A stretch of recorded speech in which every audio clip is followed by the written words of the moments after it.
Into the Corona Cero post show of what has been such a fun day of waves. The waves finally showed up. This is what we've been waiting for. Really fun raglan, 3 foot, couple of 4-footers cooking. And there is Mum coming in to her husband and her little daughter, Carissa Moore, with a very convincing win in that last one, going to the second highest heat total of the women's side of the draw this year. It's 17 points plus for Carissa Moore in that last one. But look at this beautiful afternoon down here at Manu Bay. We just love when the waves show up here. It really is such a fun wave. It's a fun new location to come to, and we get to chat about what has been a great day of surfing. My name is Jessie Starling, joined in the booth by Richie Lover and True Starling. The waves finally showed up, and the surfers really put on a great performance today, Richie. It was amazing, really refreshing to see the break light up again, and the surfers just going to town, both on the men's and the women's side. We got the late Arvo glass off, and Carissa just went mad in that final heat. Truzy, we got to grow up seeing really fun lefts our whole childhood, but now to be on a point break and seeing the world's best surf at a left-hand point break, it's kind of what we dreamed of growing up.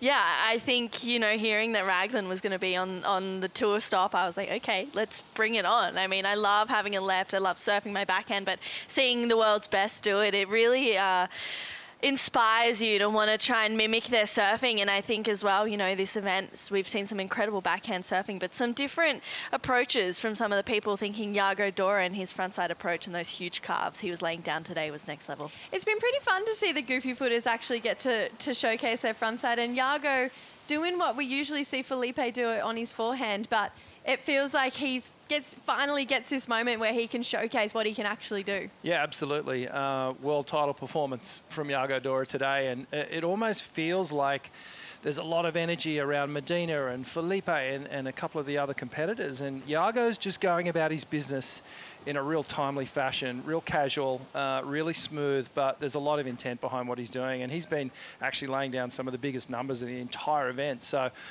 great to see him move through the quarterfinals. Houshmand, another one. Italo Ferriera, another one for the goofy footers, really showing some great surfing today. So many incredible goofy footers. One of the natural footers that has been such a standout, I was just talking about her, Carissa Moore, with an incredible heat this afternoon. Just such class from this lady here, Truzy. Oh, she was just on fire. I mean, the approach, the aggression, the attack, just everything was so concise. And that word intent that you said before, Richie, that's exactly what you could see from Carissa Moore, and the intent was to hit the lip, and that's exactly what she did. And she took it to Caroline in that. She really stamped her authority, and the timing of her turns, the placement of her turns, just everything was next level. Yeah, really controlled performance, wasn't it? And she was showing us something different again from the backhand surfing. You know, a lot of top to bottom snaps, that figure 8 line that we always reference. But Carissa was kind of carving through the lip on a lot of her turns, but her timing was just on point, showing us a little bit of flair at the end. I love the old school cheese whiz, a little air reverse, not the air reverse, but a little reverse at the end of her wave here. It was kind of fun as well, but I mean, again, the conditions were absolute bliss this afternoon. And Carissa, that's a couple of final heats that she's had now through the event, where she's been the benefactor of these beautiful conditions, and she's stepped up and shown us great surfing. I'm just so looking forward to what we can see her do in the rest of this draw. Caroline Marks put up an incredible fight in that heat too, Richie. Yeah, she did. We always knew this one was going to be a battle, and just looking at the heat totals there, 16 points and going down, you know, that stings, but there's also a little bit of a consolation prize in that her surfing is looking really, really good. So, yeah, some great numbers there, and bummer for Caroline, but, you know, great to see Riss move through to, I think, what is her first semi-final of the year. Yeah, it is. And let's go speak to the lady. She's with Bono on the glass. Carissa, every time you paddle out here at Manu Bay, the wind drops off, the sun comes out, the waves start pumping. It's mana from heaven, and you are having the time of your life. I mean, you have top scored every round you've been in, and just then you just put on another masterclass of backside surfing. No, thank you so much. I'm just having a ton of fun, and like you said, this place has a lot of mana, and it does feel a little magical, and I'm just, hopefully I can keep riding it. Your connection to this wave is really something special. Like, we're watching you do really beautiful squared up surfing where a lot of people are trying so hard to find that little moment. Tell us what it is about this wave that just fits with your surfing. Oh, I don't know if it fits with my surfing. I'm trying my best. It is a very tricky wave. Like, it looks like a perfect point break, but there's so many different nuances to it. And I'm just trying to stay in the pocket, trying to find those little moments. But it actually reminds me a little bit of two waves that we have at home, or a couple waves at home. When I was back for the last week, I surfed bowls, kiwalos, and a little bit of cliffs, and it feels like a combination of those. I think that maybe have something to do with it.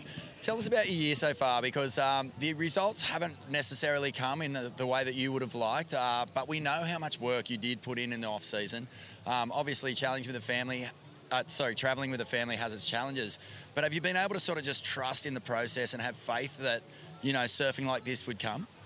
I think motherhood has really tested my faith and my trust in myself and finding confidence in new ways. My preparation looks so different than it used to. I mean, I'm not first out in the mornings anymore. I'm kind of coming down an hour and a half before my heat, and I am taking care of my daughter and working with my husband, and my dad's here this one. And so the dynamics are definitely different, and I'm just trying to like let go and have a little bit more fun.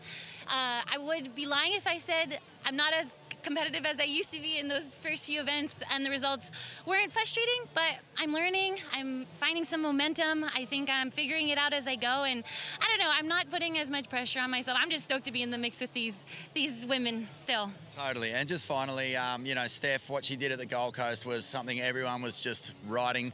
Obviously, coming back from time away, that is an inspiring performance, but now that you and Steph own the top heat scores of the entire year, I mean, that's pretty amazing.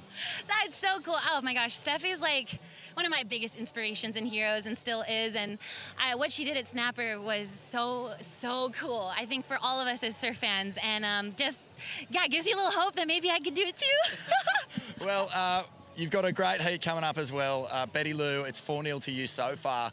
Obviously, there's probably been a little bit of space between. Oh, when was your last heat actually? This year? We haven't had a matchup yet this year. 2023 quarterfinals. Okay, so yeah, how looking forward to that are you? Yeah, I mean, I'm a big fan of Betty's surfing, and she's from Hawaii as well, and she represents well, and so she's looking great. I feel like she's definitely someone who's in the flow with this wave as well, so it's going to be tough, but I'm just stoked I made it to a semis. Carissa, have a look around. This is a full Saturday afternoon crowd who are down here to watch you compete. They love you here, and you know, we saw you coming in, giving everyone a wave. The crowd on the hill was just as loud as when you were surfing. Really enjoy the rest of this event. Thank you so much. I want to say a big thank you to everyone who's been down here, and also to my family and friends, my husband, my dad who are here, my daughter, and my sister who also came down to support. Congratulations. Thank you. Gosh, she's just such a major inspiration to have won so many world titles, then had a baby and come back on tour and being so open about just competitive surfing looking a little bit different. It just feels like she'd be inspiring women across the world who she's proving that you can have a career after having a child. That is the coolest thing ever. Oh, it's awesome. And I think, you know, you hear that reaction as well from the crowd down here. They're cheering for Carissa because they love her, and she is still so relevant and such a stalwart of the sport, you know. And I think this different viewpoint of Carissa's at the moment is awesome, but I think you still see that competitiveness, and I'm really interested to see this heat between her and Bettylou, because Bettylou was saying, you know, that the young guns are coming up and we're going to take over these, you know, these veterans, I guess, of the sport, and it's going to be cool to see this dynamic between the two of them. Yeah, I just feel like she's really rewriting the script for professional athletes and having a career in professional sport after having children. I love it. I love watching her journey. I'm really invested in that next heat. But let's talk about some more surfing. Sawyer Lindblad was an absolute powerhouse today, and she put on an incredible show up against Tyler right here. It's no easy task here, Richie. No, Tyler's on somewhat of a comeback, really, and self-confessed not overly confident on her backhand. She knows that that's sort of the Achilles heel of her whole repertoire, but I mean, it looked pretty damn good to me. She sort of produced some great surfing in this heat, but Sawyer Lindblad was on another level. She just got, she picked the best waves and did this front-hand style of surfing that was so great and versatile, kind of channeling the lowers left. It's almost like you put 3 of those lowers lefts together and you get this wave. So feeling really, really comfortable, but powering through these turns, really staying up high on the wave, but mixing it up, some quick snaps, the cutbacks, everything, kind of had it all. And this was quite a dominant performance in the end. Sawyer came in, I got to do the post-heat interview with her and I said flawless performance. I mean, Micro was so happy after this heat win, Truce. Yeah, I even got to chat to Micro during that heat as well, and he was saying, you know, she's cool. Like, she just wants to surf and have fun and have that different approach, and she's a real responsive athlete as well, you know. She's ready for all the feedback. She wants it. So Sawyer Lindblad was on a tear. You can see big heat total for her as well. 8.33, 7.93 is the backup. Tyler Wright, unfortunately out of the draw, but I feel like she's going to take confidence out of knowing she can get good results on her backhand here, even though she's not super confident in it, Richie. Yeah, absolutely. She's obviously been doing the work because it did look good. You know, the backhand was on point, but Sawyer was just on a tear, and I think she meets up with Alyssa Spencer, which is going to be a really, really cool semi-final. Yeah, guaranteed a goofy footer in the final and guaranteed a natural footer in the final. So it really is going to be this goofy v natural footer battle all the way to the end. One of the natural footers in that is Bettylou Sakura Johnson, who had a really hard heat against Molly Picklum, but these two are becoming really great friendly rivals here, Truce. Yeah, and it's exciting to see it. It's cool to watch, and for Bettylou taking down the world champ, it's huge. And I think the surfing, the timing, the style, Betty's on fire at the moment, and it's cool to see, you know, even just the technique in her performance at the moment. We had Matt Biolis in the booth during the last heat of the day, and Betty got to, you know, really talk about her board and thank Matt for how much he's put into her equipment, and also how important it is on tour, and, you know, those fine-tuned moments. And Bettylou is just looking on fire, and I think in a position where she's really holding Molly on the ropes is a real kind of feather in the cap. I feel like Molly was touted as one to probably win this event just with how convincing her backhand is, but I love that Bettylou just took her to honor in this heat. Yeah, for me it was probably, you know, on par with Carissa's performance in the last heat. It was actually flawless. There wasn't too much she could have done other than what she did on the waves that she had. She only stood up twice. Both the times she converted. Wave choice was excellent. And I was actually chatting to Tommy Witts, and he just goes, look, we've been working, doing a lot of video analysis, and just getting Betty to sit on that bottom turn for a little bit longer so that she has more speed off the top, and then really extend and explode off the top. So she's been really analysing that and working with it, and great to see it coming to fruition. Yeah, super convincing performance. Went excellent herself. Another excellent heat total here for Bettylou. 8.5, 7.83. The reigning world champ, Molly Picklum, out of the draw. She's sent packing to El Salvador. So this now sets up our semi-finals, which is going to be pretty impressive when you look at just how good they are. We mentioned an all goofy foot matchup in semi-final number 1, all natural foot in semi-final number 2. Richie, your pick of the two? Oh, you're putting me on the spot. I am. Look, the top half of the draw, the semi-final number 1, Alyssa and Sawyer, in my opinion, sort of 2 out of 3 of the best, most improved on the women's side. I'm going to throw Luana Silva in there as well in terms of those 3 women and just how far they've come over the last 12 months. I'm going to give the nod to Sawyer in the first one, and then the second one I'm not going to go near. I'm staying so far away from it. Great, because that means True can pick a winner for semi-final number 2. Well, actually, I was thinking a full blue clean sweep. I think Carissa's going to take it. She's looking extra. Just there's something extra there to her, an extra little sparkle. You can see it in her eyes as well. And yeah, she's also in my team, so no bias there. But oh my goodness, 100% bias coming out of True right now. No, I'm kidding. Obviously, the women were incredible, but so were the men today. And one of the heats that we were waiting for was this heat. Gabby Medina taking on Filipe Toledo. We're waiting for this rematch after Snapper, and I felt like Gabby really wanted it, but Phil getting the job done again, Richie. Yeah, incredible stuff. You know, in the warm-ups, Gabriel Medina has been flawless. He's just been unbelievable, and I think everyone had him pegged as the man to beat here. Perhaps the wave size just a little against him today, because Filipe, again, leaning into that little twin +1 setup. The board just looks so spicy, carries so much speed, and he's able to do those really fast pivoting turns and just carry himself across these waves at just a little bit of a faster speed. And I think it was really apparent in this heat in particular. He just had a little edge on speed. He found those clean walls and just tagged them, had that rhythm. There were no down moments in between the turns, and he got it done.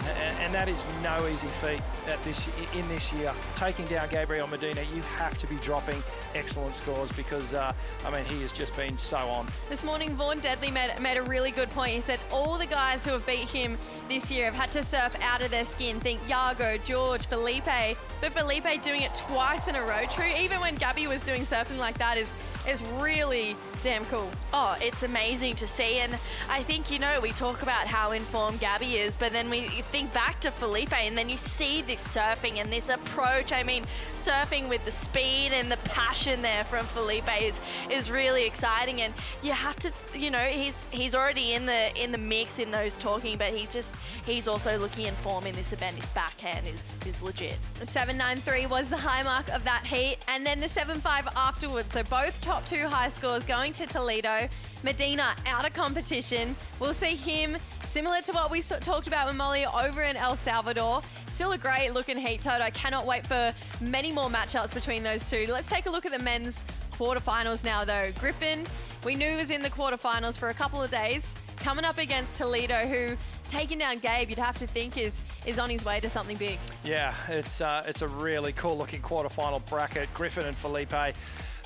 Morgan into Rio, that backhand, you know, basically that whole top half of the draw is all backhand surfers, and then Yago, Cole Houshmand, Italo Miguel, all goofy footers on the bottom half of the draw as well. So we're going to, again, have a guaranteed goofy v regular matchup in the final there. But yeah, that is a beautiful looking quarterfinal bracket. Oh my gosh, yes. I love that the goofy v natural is continuing on the men's side too, Trues. Yeah, I do as well.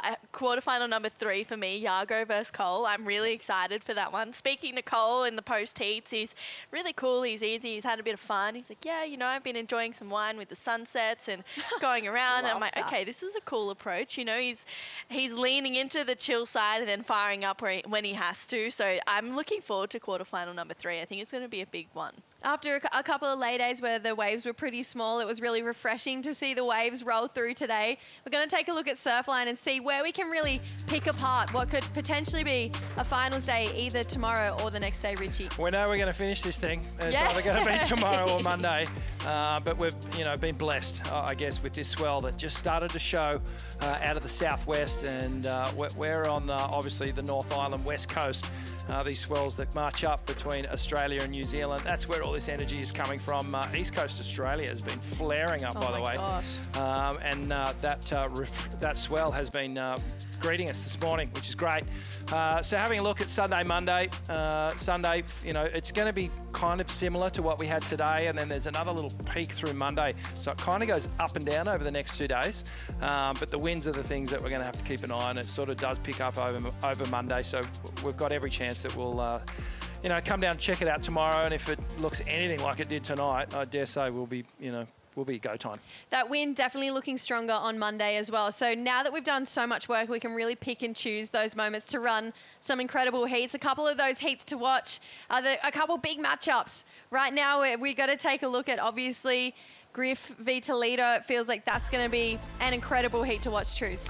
Yeah, I'm ready for that one. We haven't seen Griff for a couple of days surf a heat, and we saw Filipe today. So I feel like the two of them, they've got a really cool different approach. Obviously, Phil using the 2+1, so a different kind of board structure there for him. And Griffin, he's got such a strong backhand attack, so it's going to be a huge heat for both of them. Richie, you gave the nod to Sawyer, but we just know that Alyssa, she's chasing a final here. Yeah, absolutely. Well, you know, both these women are chasing their first victory. So that's the other thing that is the real motivator behind this, that semi-final, excuse me. So that one's going to be really cool. It's cool to see that we can have both of those ladies potentially go into their first win. Obviously, you look at the second semi-final, Carissa, Bettylou, they've had wins before, but potential for a first ever win here, Trues. That's really cool, you know, and I think for both of Alyssa and Sawyer to have that on the cards is exciting for them. It's almost going to fuel them a little bit more. We know that they're uber competitive as well. Both Alyssa and even Alyssa, you know, seeing her throughout the QS series and things like that, she is just so locked in. And this event, there's something different about her and Sawyer. It's going to be a really cool approach between the two of them. And I hope it's a maiden win. Let's see it. Years of competitive fire between those two. I cannot wait. Let's have a look at our top 5 moments of the day. There's so many to choose from, but we're going to start off with Bettylou taking home an 8-5 against Molly Picklum here, True.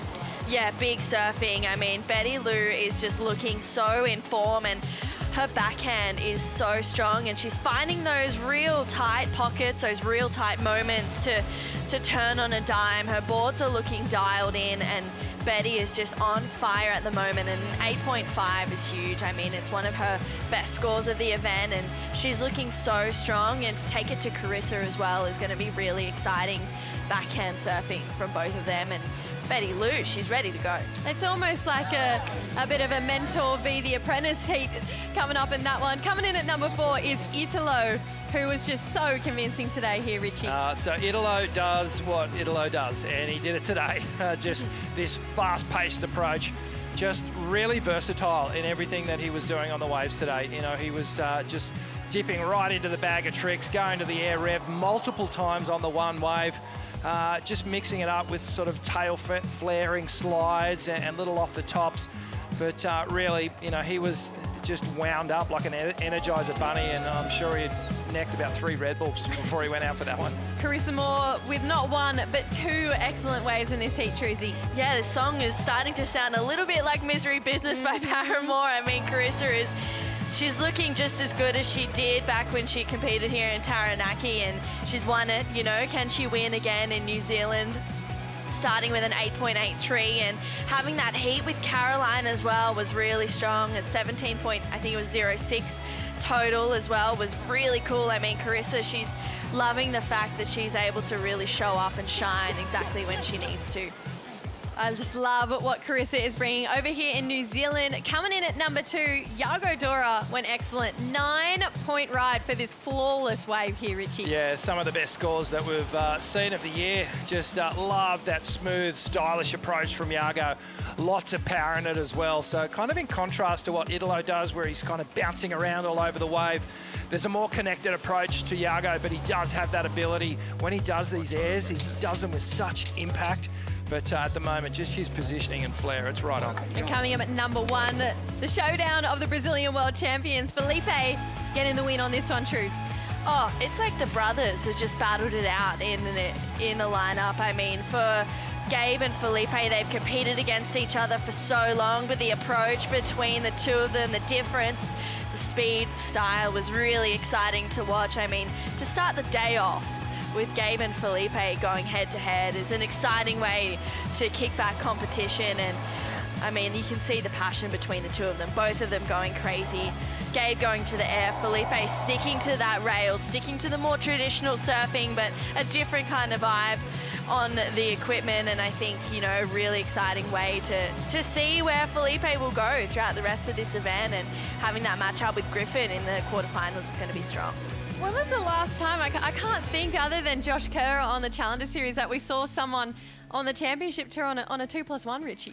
It's been a while. Yeah, Kersey's been leaning into it for years now, actually, but it's almost a risk, you know. It's kind of unorthodox equipment, really. You don't see many surfers leaning into it, but it's certainly working for Filipe. I spoke to him after his heat, and he's like, yeah, the boards just feel so magic under my feet, so why wouldn't I? Obviously, we're coming to the pointy end of the event now. We're really kind of locked in for a finals day, semi-final for the women, quarterfinals for the men coming up. But I think all we've really taken out of this last couple of weeks is New Zealand is incredible. And how good is it to have a left-hand point break on tour, Truce? Oh, it's awesome. I love it. Bring on the left. I mean, you get to see the difference. You get to see how much fun everyone's having. And I feel like I've seen more smiles from people losing heats this event than any other as well. You know, it's exciting to have that different approach and a different, you know, wave face and people going to the other rail. Yeah, there's something magical in the air, but the show's not over yet. We still have more heats to run. We have a 9:45 a.m. call tomorrow. Hopefully, we come down and the waves are absolutely pumping, and we maybe crown a winner, we maybe not. We still have an extra day in the window. However, you guys get to enjoy some highlights, and we'll be back for plenty more surf talk and action tomorrow.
This copyrighted event broadcast is produced by the World Surf League for broadcast around the world and may not be retransmitted, reproduced, rebroadcast, or otherwise distributed or used in any form without the written consent of the World Surf League.